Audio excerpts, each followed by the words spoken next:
Welcome. Dr. Chooks explains academic research writings, entrepreneurship and innovations, cooperative business enterprises, creativity and marketing, and topical academic subjects.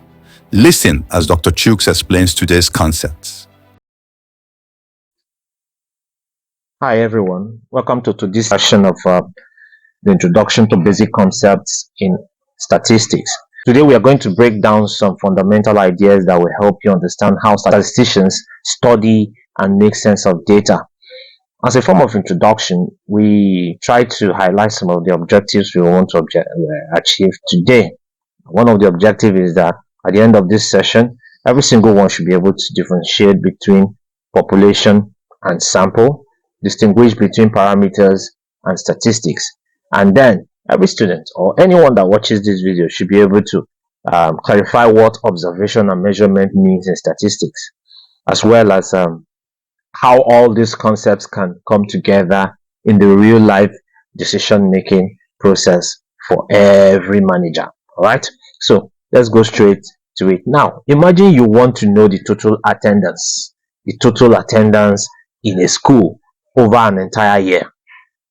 All right, now imagine you want to know this. Counting every student every single day will take forever to achieve. All right, now in statistics, the entire group you want to study is called the population. That is all the possible data points, like everyone enrolled in the school for the year. But sometimes it's just not practical to study the entire population, so it's difficult. So that is where a sample comes in. Now, what is really a sample? A sample is a smaller selected group that represents the population. For example, attendance numbers for 1 week can be a sample that helps you make conclusions about the whole school year attendance, but only if it is representative. You can't just conclude because it's 1 week. It is a sample. It could be a sample, but it has to be representative. A good sample reflects the key features of the population. Key features like the gender, the age, or location of participants in that population. For instance, if you want to talk about Nigerian culture broadly, now choosing just one ethnic group wouldn't be just enough for you to make a generalization of the Nigerian culture in its entirety. You need a sample that includes multiple groups, at least that can represent the entire culture. Okay, now let's talk about parameters and statistics. The next is what happens when we turn this data into numbers. You've gathered numbers about the ethnic group, you've gathered numbers about attendance.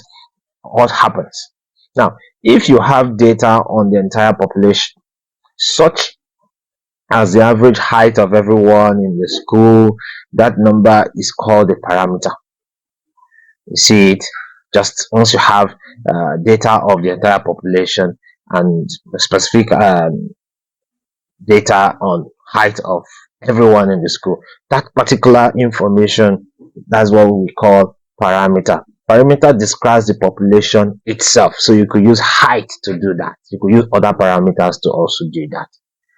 But since we often only have a sample, we calculate numbers from it, like the average height of the student in just one class. You can do that. Those numbers are called statistics or estimates. They help us approximate the true parameter of the whole population. Remember, statistics are to samples what parameters are to population. So if you understand that, it helps you a lot. Now let's talk about observation and measurement. In everyday life, we might simply observe something. Let's say, for example, a leaf that changes its color. Of course, you can look outside your window and you see a couple of leaves that may have changed their color over time. But in science and in statistics, observations need to be measured to give us usable numerical data.